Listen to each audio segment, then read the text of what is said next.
Thanks for subscribing to this series of chess videos. I hope you find them helpful.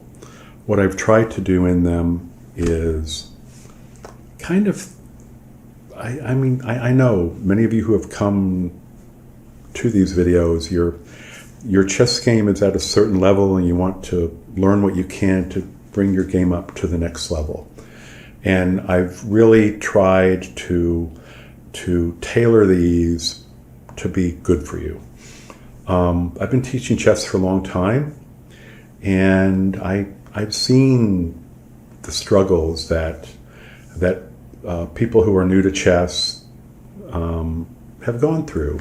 They love the game and they want to get better, but a lot of the stuff that it takes to get better is kind of counterintuitive and maybe not easily discovered by accident.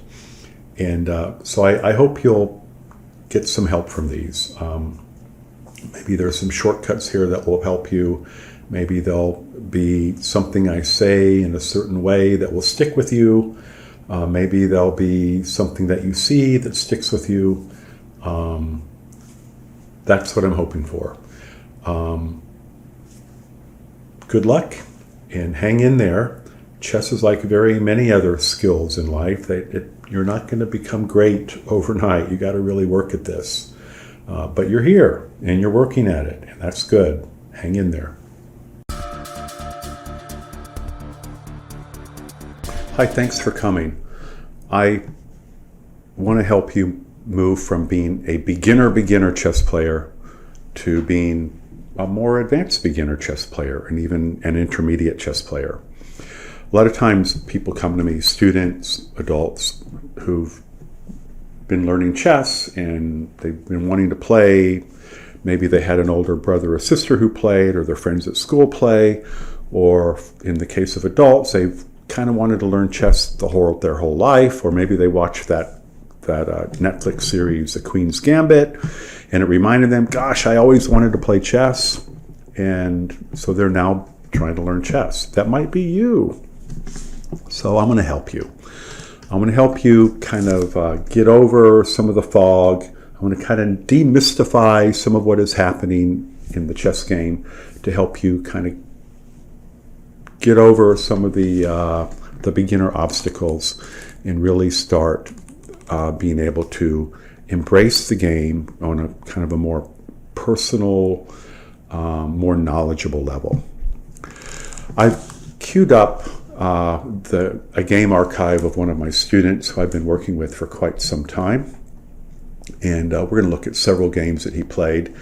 He plays all kind of chess. He'll play super quick games that last only a minute. He'll play 3-minute, 5-minute, longer games, and he loves some of the chess variants, which we won't talk about right now, but and we'll look at some of the games that he won, some that he lost. And we're not going to look at the whole game. That's not the idea. We're just going to look at the first part of what I want to talk to you about is the importance of getting your team that is all sitting on the back row, on the bench, and when it's game time, how to get that team out onto the playing field. Just like what happened in soccer, or like what happened in basketball, players leave the bench and go to the court. Or in hockey, they leave the bench and go to the ice. How do good chess players bring their people out off of the back two rows where they are, out into onto the chessboard where they can be effective? So let's look at this one game played by my student Arjun. By the way, my student Arjun in this game is playing black. His opponent brought a pawn out into the center of the board, a queen's pawn, which was responded to with another pawn. Now, you have to move some pawns in order to bring out some of your pieces. Some of your pieces come out quite well without a pawn move. The knights, for instance, can jump over pawns.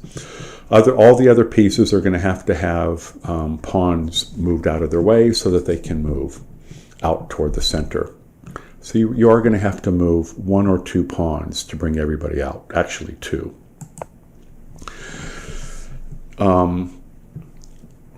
His opponent has moved a pawn up and actually is offering what looks like a free pawn right here on the second move of the game. It's called a gambit. We're going to talk about gambits later. Suffice it to say at this point that a gambit is when material, in this case a pawn, is offered seemingly for free. But in chess, nothing's really free. Everything has a price. And the idea here is white is thinking if black takes the time to capture my pawn, then I get, he's having to waste his time catching my pawn, and I can save time and bring out some of my other pieces. Oh, now look at this. So Arjun actually thought, well, if you're going to offer me a free pawn, I'm going to offer you one. So right now this pawn could take that pawn, just like this pawn could have taken that pawn. Development of a knight toward the center. How many of you have heard chess players talk about the importance of the center of the board? What is there about the center of the board? Is the center of the board magical? No, it's not magical. Is it important? Yes, it is. Why is it important?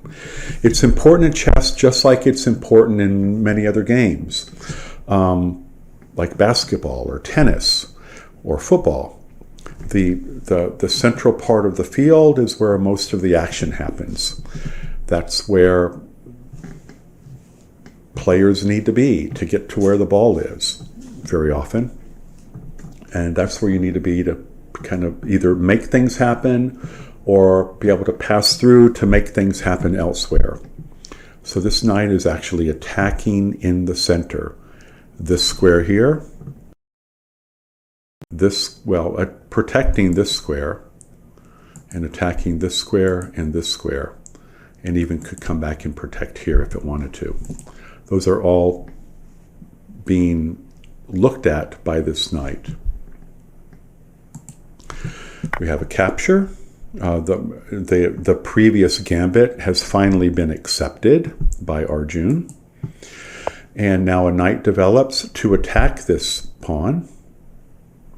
So we have another piece coming off of the bench, coming out onto the field of play.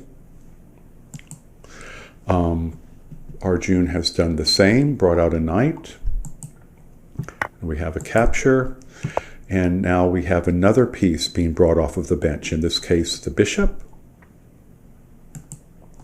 There's a capture. And now the queen has entered the game. Now this pawn move here has one purpose, and it's to free up this bishop so it can come out into the game and become engaged. Now look at this move. Most of you know castling. And when you castle, not only do you protect the king, but you activate the rook that was in the corner. This rook right here, after castling, now gets activated and is actually now on the same file as the enemy queen. So Arjun's done a really good job so far of activating at least this side of the board. The queen side. White has brought out yet another piece, this bishop, into the space that was put there when this pawn moved up. Now Arjun is attacking this knight, wanting it to go away, and this pawn move puts the knight on notice that something needs to happen. And as we see here, there's a capture made and a recapture. Now white has developed yet a second bishop, and as you'll see, attacking the knight, or excuse me, the queen, which this has to be responded to. He moves to safety. also keeping an eye on this pawn that's being attacked by that knight. So you're seeing that there's all kind of pieces coming out one by one, becoming active in the game. And when they do come out onto the board, then the situation on the board changes. So the opponent, white or black, has to make adjustments. Now, white has castled, so both teams have now castled. Black castled on the queen side of the board, meaning the side of the board where both queens begin. That would be this side of the board. White has castled on the king side of the side of the board where both kings began the game.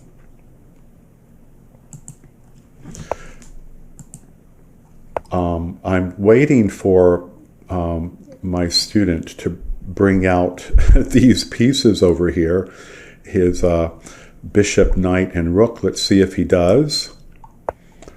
He's focusing on other things at the moment. And now the king is in check. He has to move out of check. I'm still waiting for him to... Ooh, this is not looking too good. We have a bishop aimed at the king. And if this knight were to move out of the way, then the king would be in danger. He would get out of danger, and the queen could be captured. Let's see what happens. Interesting. That's not the best move. So the knight did move, and that allows the bishop to attack this queen, or the king, and then the king is going to move, and I think the queen is going to fall. There it goes. But he gets to capture the other queen. So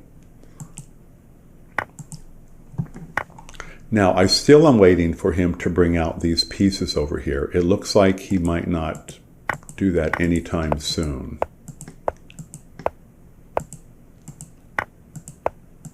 Goodness. So there's the game. That, by the way, this game was it's called Bullet. It's a game that all happened in 1 minute. Well, 1 minute per side. I don't necessarily recommend bullet chess for everybody. I don't play bullet chess. It's just way too fast for me. Again, we're looking at another game by one of my students. This one is a blitz game where the game happened 3 minutes per side. And again, we're just looking at how both teams are mobilizing their forces. We call that development in chess. Pawns brought out, and on the second move of the game, both players brought out an attacking piece. The bishop came out to attack by the king. The knight came out to attack this pawn.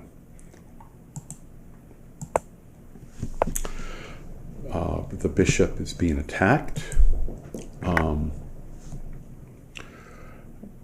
Take with pawns. Take. The queen has already been brought out. Usually we don't see queens brought out so easily. Certainly not by strong players, but a lot of times lower rated players, they like to bring out their queen quickly. Some of you might remember the movie from years back, Searching for Bobby Fischer, and one of the things that the chess prodigy Josh Waitzkin in that movie, he had a tendency to bring out his queen far too early for as far as his coach was concerned. Anyway, so here we see white bringing out a queen very quickly. Now, so far, white's brought out 3 major pieces: bishop, knight, queen. Black has brought out 2, queen, knight. The bishop is ready to go. The queen's ready to go. The queen's been mobilized. Oop. Pawn goes to the knight, attacking the queen. The queen retreats in what is perhaps not the best move here. now the other bishop on black has been mobilized. So now we have 3 black pieces mobilized in the center. The queen's active, yet on the back row again. And on white, we still have the queen, knight, bishop, with the other bishop ready to go. Take, take, take, and take. A check. The bishop can go there safely. It looks like, oh my gosh, the queen can just take this bishop. And it could, but it doesn't want to because it's protected by the queen. Now, white has castled. Black has not yet. Now we have a castle. And so there you have it. Now both sides have their whole queen side is undeveloped. Ideally, this knight, this bishop, this knight, and this rook would be activated on both teams, and they're really not yet. Now we're just going to look at some other games, and just to see how the players develop their pieces, mobilize their forces. Again, moving some pawns is going to be important because not all the pieces can come out until at least 1 or 2 pawns are moved. Here we have quickly a gambit. It's on the king side of the board. White is offering a pawn to black, which is accepted. Knight developed. A pawn backed up with protectors, a protector. Bishop developed. And finally, black has brought out a knight. Making way for more white pieces to move. Now black has brought out another bishop. The knight has come in for an attack. Black addresses that attack, and the knight takes, take. Now the queen has entered the game. We have a queen and a bishop attacking this knight that is only protected by the king. Queen comes up to protect.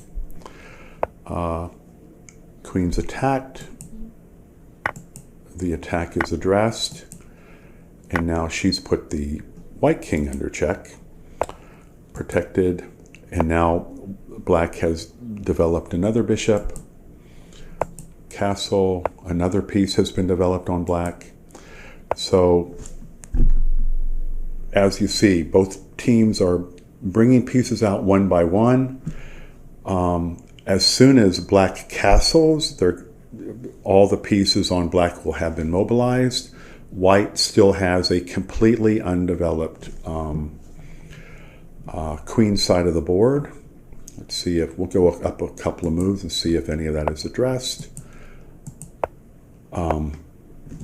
Black has completed development, and white has still not developed anything on the queen side.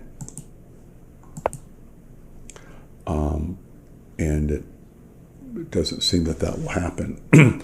Black has checked the king while also checking the king, attacking this bishop.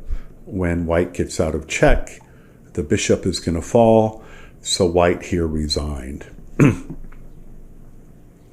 So again, what we've been looking at is just to see how different players mobilize their pieces. We could have picked any games. We could have picked games by grandmasters. All players, from beginner to super advanced, have to figure out a way to bring their forces off of the back rows out into the center of the board and to move over toward where the enemy forces are. So that's the first thing you need to think about when you're trying to think about what you should do in your game when you're playing a real opponent. So we just talked about the importance of mobilizing your forces, developing your pieces, getting your team off of the bench out into the field. Now what we're going to do is we're going to look at a game. Well, we're going to talk about the importance of making sure your king is safe. Usually the way players make sure their king is safe is they castle. And we're going to look at several games where castling occurs. Right now I'm going to look at a game where castling did not occur. Neither player castled. And I want us to look at the dangers of not castling. This is a very famous game. It was played by Adolf Anderssen against Lionel Kazaretsky. It's called The Immortal Game. There's one chess game in the history of chess that is called The Immortal Game, and this is it. It was a casual game played in London between these two gentlemen. You'll notice it's going to be a King's Gambit game.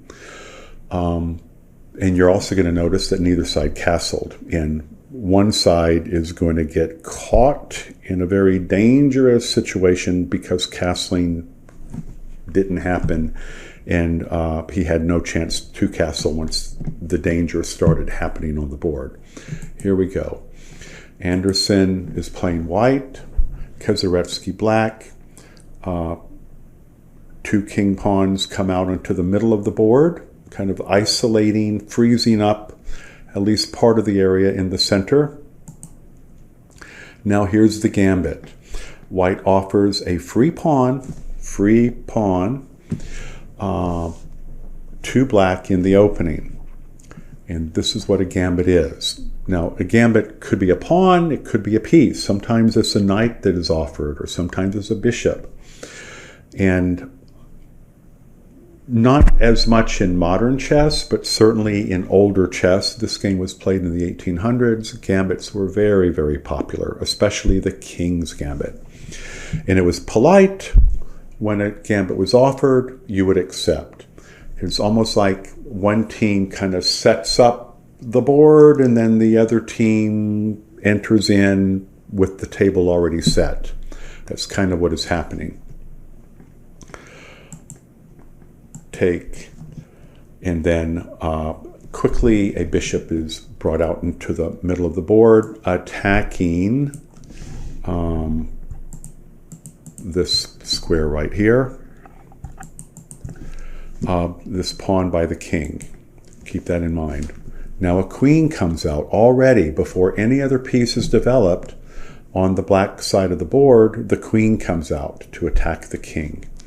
Usually in chess nowadays, we don't see the queen being the first piece developed, but here it was. Now, the king moved, and because the king moved from a danger square to an adjacent safe square, white has relinquished the right to castle. So certainly white will not be castling in this game. Bishop attacked. It takes the pawn it was offered. Now black has developed a knight. And now white has developed a knight attacking the queen. Queen doesn't have that many squares to go to. It goes to one that it has. Pawns are being moved to allow other pieces to come out into the game. Now black is moving a knight to a more strategic part of the board. Same with white. Now that knight is under attack.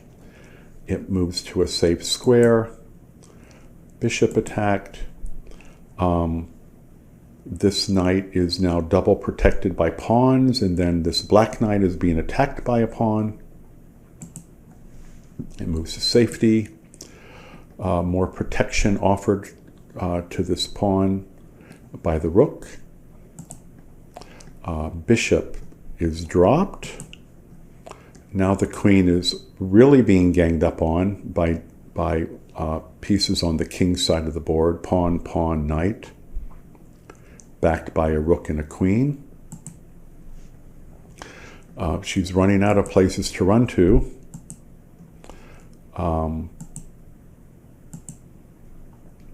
We're still waiting to see if black is going to have a chance to develop, but not before this queen is being attacked by is attacked by the bishop. Has to go somewhere.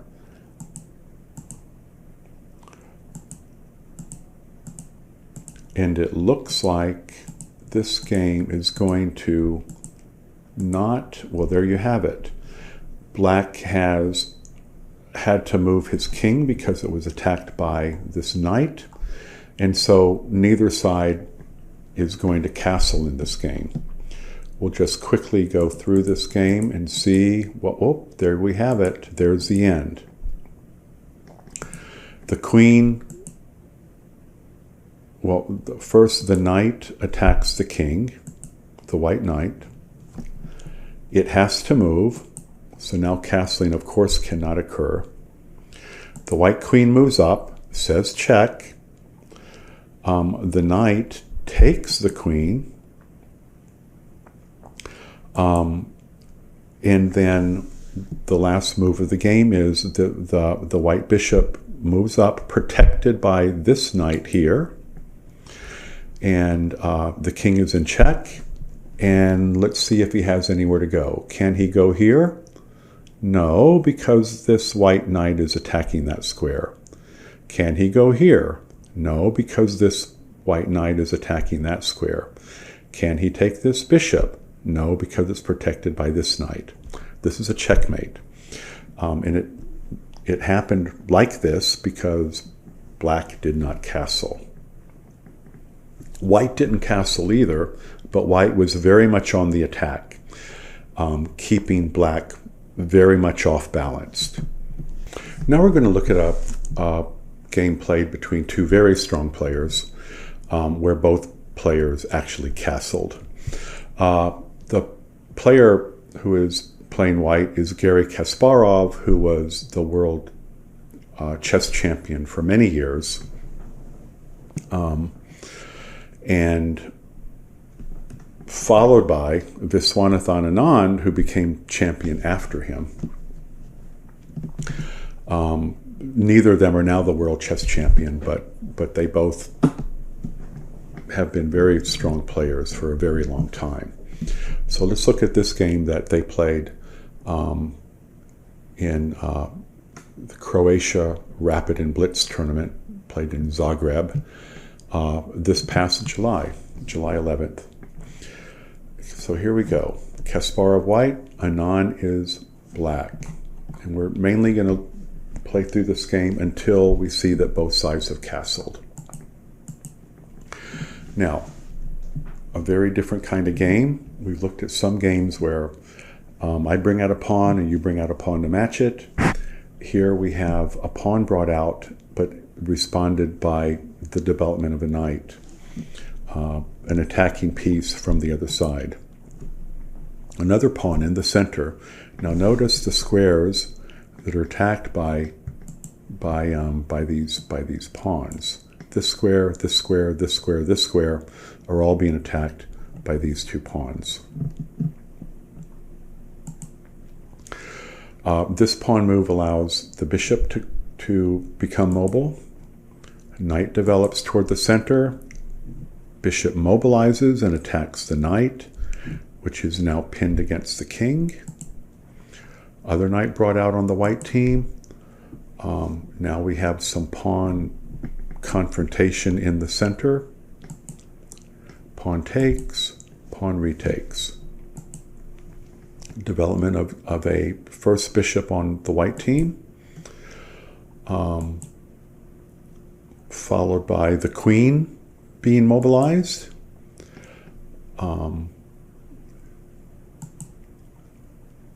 Now a pawn moved, so the other bishop on the white team can be mobilized. Mobilize of the other bishop on black. Queen steps up to attack the bishop, which is now supported by a developed queen. Knight moves to attack this bishop. Bishop moves to safety. The light squared bishop on white finds a better square. Here was okay, not okay, it's not developed yet. Now it comes toward the center and now has two diagonals to attack on. This diagonal and this diagonal. Knight attacks bishop, black knight attacks white bishop. Bishop steps up and attacks the rook. Now, black has castled, so we do have a castling occurred. Now let's take a look at that. Some beginner players wonder, well, they know you can't castle if your king is in check, but can you castle if your rook is being attacked? The answer is yes, you can. If it's advisable for you to go ahead and castle, then you may do so. So black castles here. Knight attacked, taken by the bishop. Rook attacks bishop. Bishop goes to safety. Queen readjusts ever so slightly to back up the bishop, so there'll be a kind of a joint fighting force. Now, finally, the last knight on the black team has been mobilized, attacking the bishop in the center. And now we have what's called a sacrifice. Take a look at this. A bishop that is actually worth a lot more than a pawn takes a pawn knowing that it will be taken back by a pawn. That's called a sacrifice. But I think I see what's going to happen here, and maybe some of you see it coming also. Yes. Now the knight has sacrificed itself. Black is intervening. It sees that there's an evil plan here and wants to do something about it.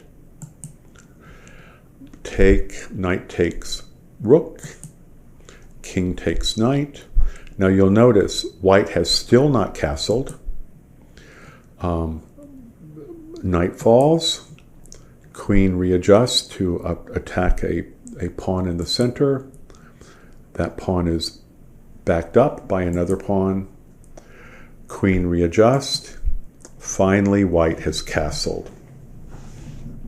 So these are two of the strongest players in the history of the world. And we just looked at a game where, yes, they both castled. So you know how the pieces move. You know how the game gets started. You know how to mobilize your team onto the playing field, develop your chess pieces into the center of the board. And now I want to talk about how you penetrate your opponent's defenses. And I don't mean necessarily exactly how you attack or exactly how you might defend, but I'm just talking about the very broad idea of clearing out some of the opposition so that you can fulfill your evil plan that you have for your opponent. I've queued up a game that was played in, in 1984 between two strong players,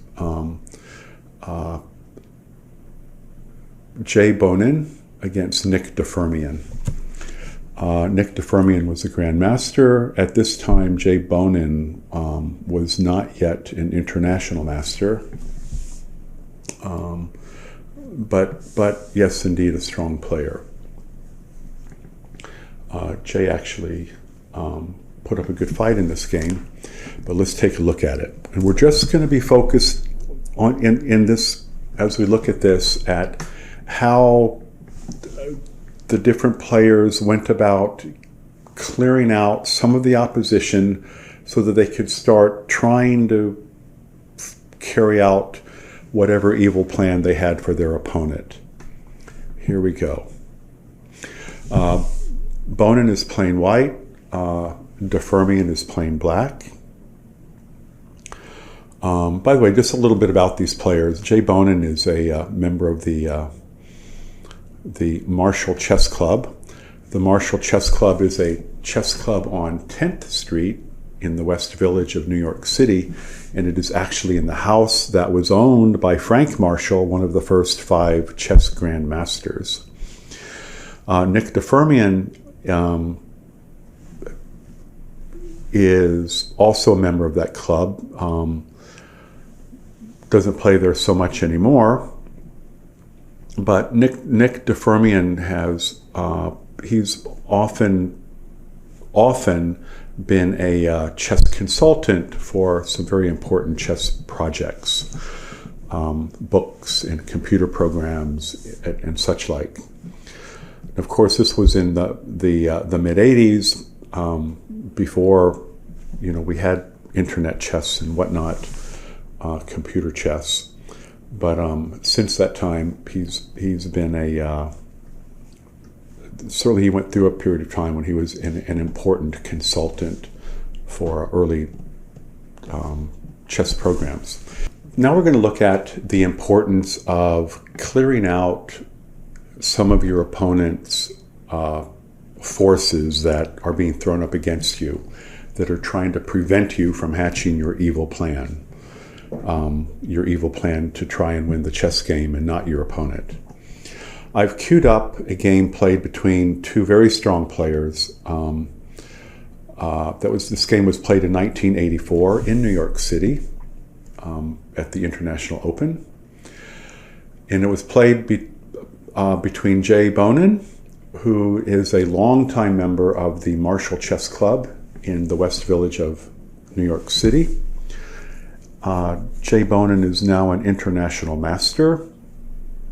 Took him a long time to get that title. He worked really hard to achieve it. In 1984, he was not an international master, but yes, indeed, a very strong player. Nick DeFermian is a grandmaster, a 3-time past U.S. chess champion. He has been the main author behind the very important Modern Chess Openings book, the big fat tome on chess openings. He also was a consultant on the computer Deep Blue that actually beat Garry Kasparov, the first time a computer was able to unseat a sitting world chess champion, human world chess champion. Anyway, we're going to look at a game that they played.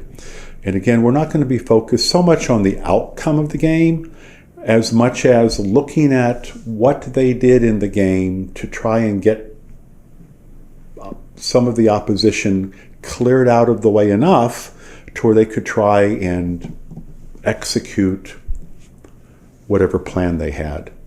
Here we go. Again, Bonin is playing white, DeFermian is playing black. So both players are making approaches onto the center. White with pawns, black with a knight and a pawn. Knight's brought out by white. Now black has attacked a pawn here in the center. That pawn pushes up and is attacking another pawn, take and take. So already we have 2 pawns that have left the board. So we are now on move 5. If we go back to the beginning, you'll see there are 16 black players, 16 white players. That's 32 players on the whole board. If you counted all the squares, then half of the squares on the chessboard are right now taken up by the 2 teams. 16 black, 16 white, that's 32. There's only 64 squares on the whole board. 32 plus 32 is 64. So half the squares of the 64 square board are taken up right now by chess pieces. Some of those pieces are going to have to be cleared out of the way before white or black can hatch whatever evil plan they have for their opponent and to try to win this game. Now, we were looking at move 5, and here it is. 2 pawns have already been cleared by move 5. More development, more attacking, and now knight is really going gung-ho after this bishop, and the bishop is taken, and now the knight is taken. So 2 pawns have left the board, and now 2 mid pieces have been taken, 1 from each team. White's lost a bishop, and black has lost a knight. The bishop's been developed, attacking the knight. This bishop's been developed by white. Black has developed its other remaining knight. Queen's doubled up behind the bishop. There are a lot of opportunities here for some attacking and subsequent capturing to occur again. And let's see when it might happen. Now, the bishop is attacking the black king. The king cannot take, obviously, because of the queen. So it steps out of the way. Now, we have 2 knights beginning to concert their efforts and work together.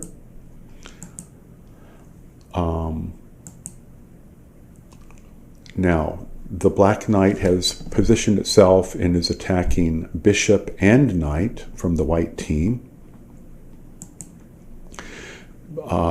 White takes knight with the knight, and queen recaptures. So now we have 2 more pieces off of the board.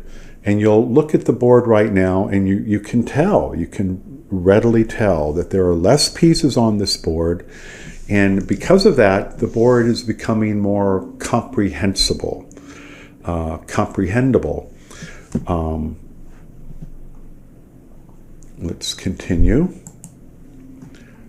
Now let's see what targets will come up next. Up, we have a rook attacking a bishop. The bishop's now protected itself with the pawn. Now this white pawn move is attacking the rook, and the rook takes. The rook takes bishop. Normally, a rook would not want to take a bishop because rooks are worth more than bishops, almost twice as much. But in this case, black is figuring he's getting enough to give up a rook that is worth 5-ish to get rid of a bishop that's only worth 3-ish. Because in this position, that was a strong bishop, perhaps having the weight of more than a normal bishop. Take by the knight, retake by bishop, and retake by pawn. Now look again at the board. Much of what was begun with, material-wise, has been captured and removed from the board. And now the situation on the board is becoming even more clear. White has lost both bishops and both knights. And 1, 2, 5, 1 pawn.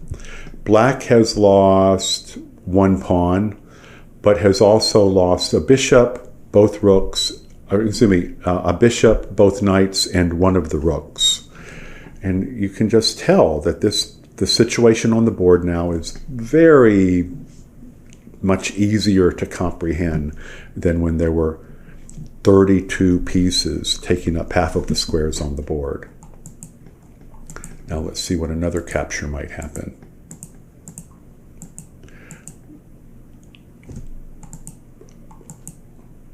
Okay, now the game will go on, and as you can see from the top here, 0-1, 0-1. White lost this game, and black is going to win this game, and this will be the final position. In the final position, then, only the queen remains on the white team. plus 2 pawns, and only the queen remains on the black team plus 5 pawns. So black is clearly winning this game, and the game ended here with a resignation by white. All right, now we're going to look at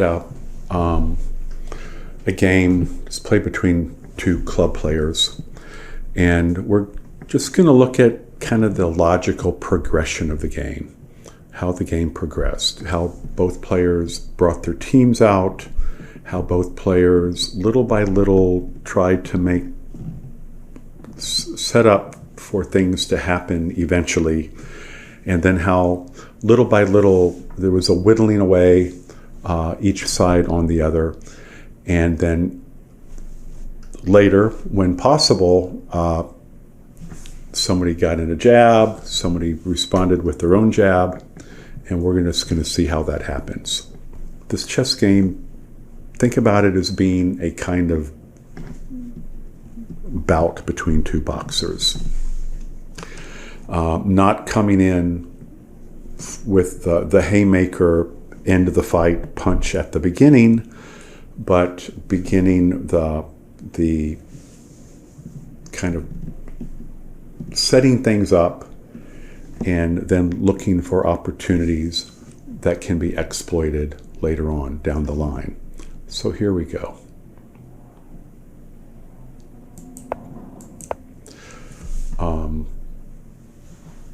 Two pawns. The bishop comes out to attack. Now we have black attacking both pawn and the bishop. Take, retake. Now the bishop is under attack. It has to go somewhere, so it backs up and stays on the diagonal so that it can have a kind of X-ray attack onto this weak pawn by the black king. So that's we might call that a kind of setup, kind of subtle setup that perhaps later in the game will be able to be exploited. Black brings a knight out. A pawn is pushed up to impede the progress of the black pawn. Knight comes out to attack, and the bishop now sets up for an attack. Now that's not to say that this knight will take this pawn or that this bishop will take that knight, but there's all this potentiality building up on the board. More setup. This activates the dark squared bishop on black. Now a white knight's been developed. The black dark squared bishop has been developed to thwart whatever evil intent the dark squared white bishop might have. Now this knight advances, the white knight advances. The last remaining bishop on black develops, and the last remaining knight on white develops. So we're not seeing a slugfest happen because neither side is ready for a slugfest, but they're both sides, black and white, are tightening the rubber band up, and eventually something's going to give. The rook comes over to what it deems as a better square. Rooks like to move along ranks and diagonals. It can move along its rank, but it can't ranks and files, excuse me. It can move along its rank, but not along its file. So it moves over where it can now move along the file in front of it. Castling on the white team. Attack of the bishop on the white bishop by this pawn move, and it takes, and a retake. Now, white is thinking, I don't want to lose my knight If I keep my knight here, take, retake, and then the knight retakes again, and I lose a pawn. So he moves again out of the way. Again, there's all this setup, this kind of almost like two fighters kind of jabbing at each other. No one necessarily, laying a punch, but kind of feeling out the situation, getting ready for when there might be a better opportunity later on. Now this knight, what is he up to? That seems to not have been a good move to me. It looks like a blunder to me, but black did not notice, attacked it, but it now is able to check the king. King gets out of the way, and then the knight captures the rook and is retaken by the other rook. So already, white was able to, had a little plan, pursued it, made a mistake, was allowed to dodge the bullet, and was able to get something out of it, trading a knight off for a rook. Rooks are worth two knights almost, but the knight was able to get rid of a rook just on its own. Now, a little bit of a solidifying of the position for white. The black king steps a bit out of the way, anticipating this rook move, where the rook is now attacking where the king was just a moment ago. Repositioning by the knight, repositioning by the bishop. So what we're seeing is, again, it's like two fighters in the ring, and no one's laying any harsh blows on the other one, not really. But there's a lot of this kind of jabbing, kind of feeling out the situation, repositioning. Now there's a nice little bishop queen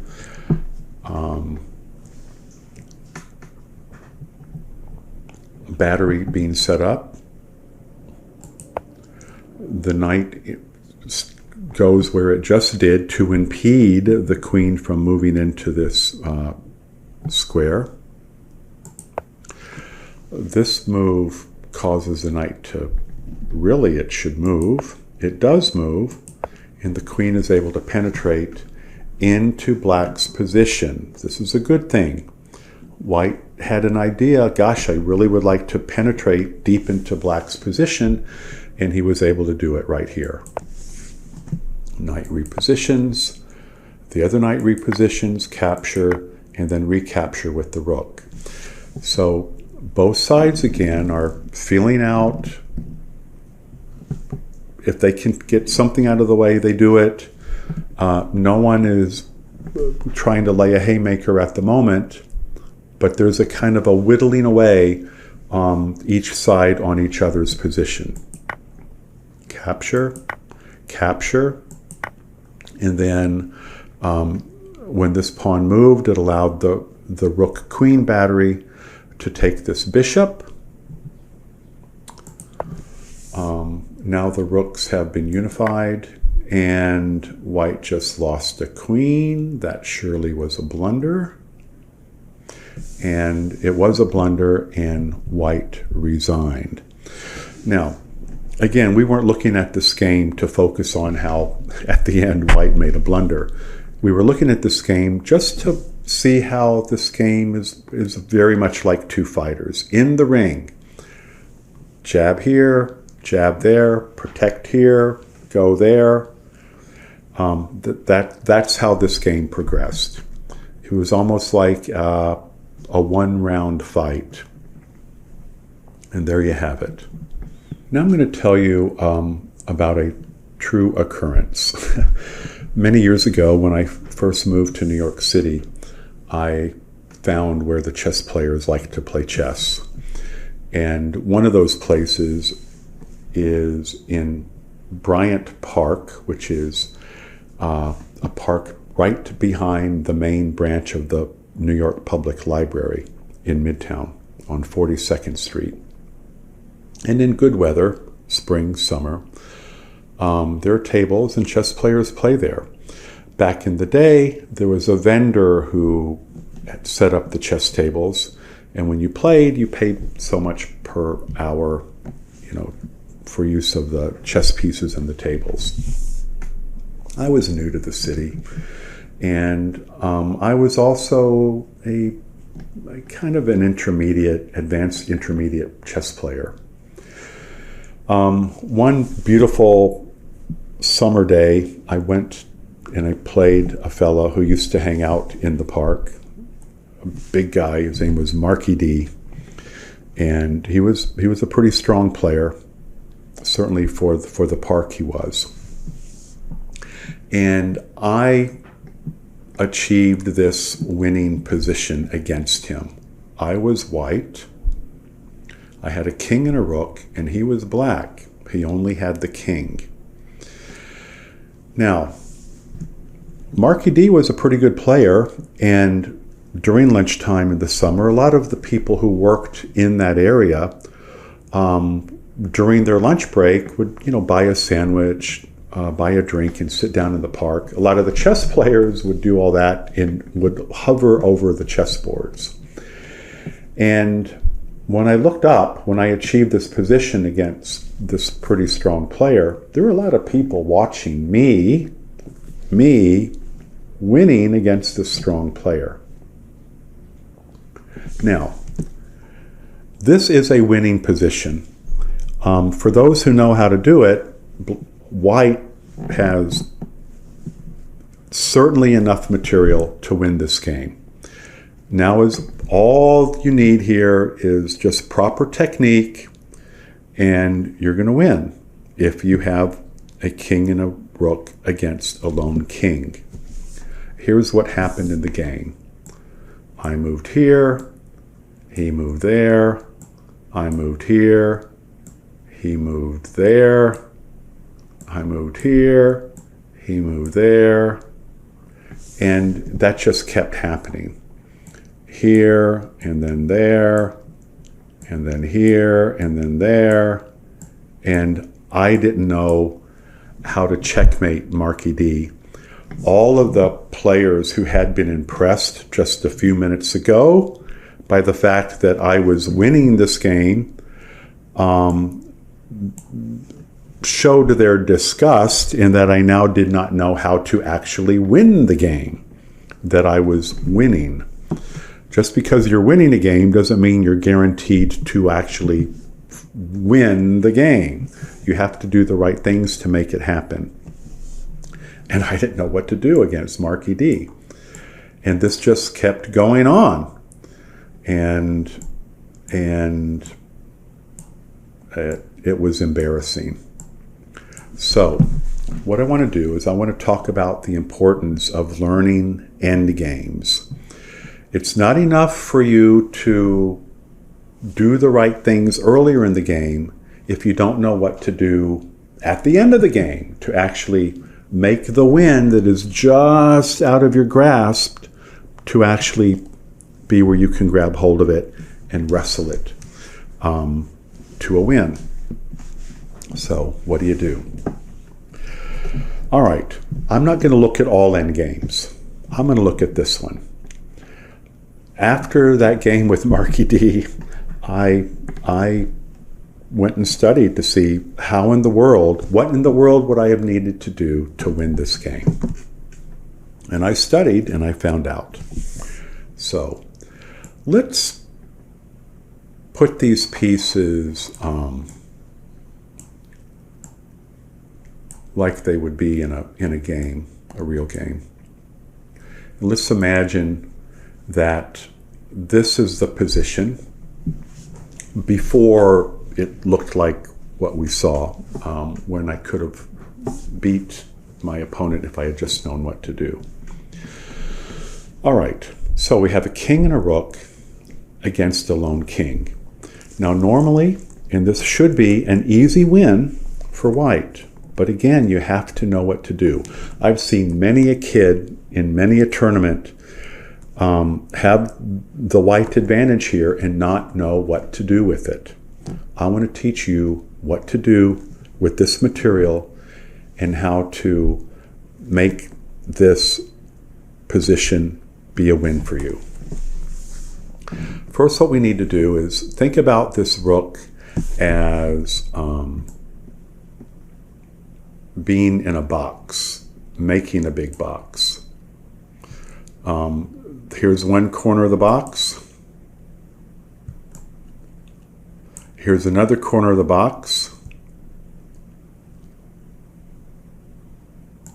So we have this big box here, or what could be a big box. So what we're going to do is we're going to move the rook to here, or possibly to here.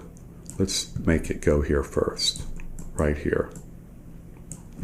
Now what we've done with one rook move, we've taken away almost half of the chessboard from this black king.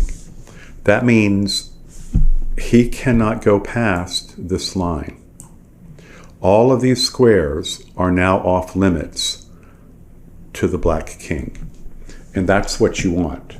What you need to think about going for checkmate is being taking away available squares to the king until eventually there are no squares left for the king. And then you make the last checkmate move. So the rook moves over, and now this king has to move. And let's say he goes here. Now, a rook can only by itself move a rook off of the rank or file that it is on. That's all it can really do. It can't get a checkmate all by himself. So the king is going to have to get involved. I need to move my king toward the other king, like this. And let's say this king comes here. And now what I want to do is not only keep all these squares off limits to the black king, but now I want to take more squares away from that king. So I'm going to step up to here. Now everything from here down is off limits, and everything from here over is off limits. So this king can really only now move in this quadrant of the board. Let's say he moves back, king moves up, and now this king is beginning to run out of squares. Let's say he comes here. With this rook move, now the king is being pushed into an even smaller box, an even smaller part of this quadrant where he's being chased to. Now, if I'm the black king, I'm going to try to secretly sneak up on this rook and capture him. So I'm going to go here. Now it looks like this rook might need to move away to safety, or else he's going to be captured by the king. But not necessarily, because now this king can step up, back up the rook, and he can still maintain his sentry post of keeping the black king from going down, or to keep it from going over to the side. Let's say the king comes here. Now we have a chance to make this box a bit smaller. We move the rook over, and now this row, which was available to the king, is now off limits to the opposing king. And perhaps he goes here. Now, if you make a rook move now, it's going to be the wrong move, because you're going to allow the king that you're chasing to run into a bigger part of the board. I call it the fat part of the board. We don't want this black king to go into the fat part of the board. For instance, if I come here, now this king gets to run back over to this quadrant again. So we're going to keep the rook here, and we're going to move the opposing king up. And now we can really see that this black king is being pushed into smaller and smaller boxes. Now we can move this rook up again. And now the box that the black king had to move around in is smaller because now these squares are off limits that just a moment ago were available.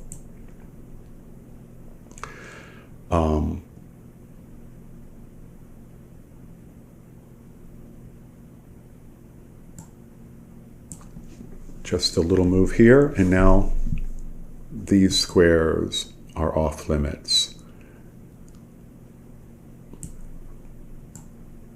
Now this king is being pushed into much smaller areas, and I have a chance here to take away this row by making this rook move.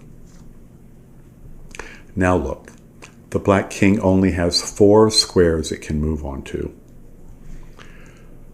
And let's say he moves on to 1, right there. A rook move here will be the wrong move. This rook is doing good work right where it is. Let's bring in our own king. And again, this black king has hardly anywhere to go.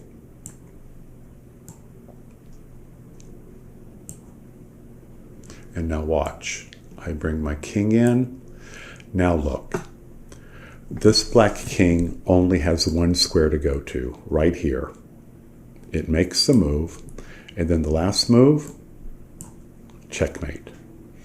Now, this all could have happened on the other side of the board, where I had Marquis D, didn't know what to do, in this position like this.